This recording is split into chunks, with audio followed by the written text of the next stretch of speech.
জন্য আল্লাহ তাআলা বলেন, ফামান কানা ইয়ারজু লিকা রাব্বিহি ফালইআমাল আমালান সলিহা ওয়ালা ইউশরিক বিইবাদাতি রাব্বিহি আহাদা।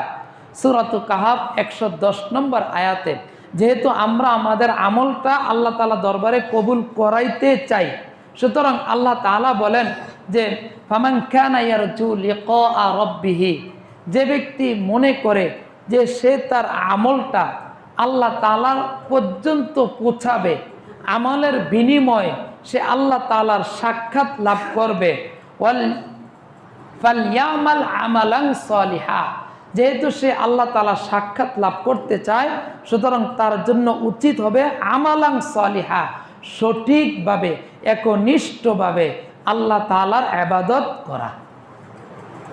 তাহলে আল্লাহ তাআলার সাক্ষাৎ লাভের জন্য যদি ইবাদত করি, আমাদের ইবাদতটা করতে হবে একনিষ্ঠভাবে।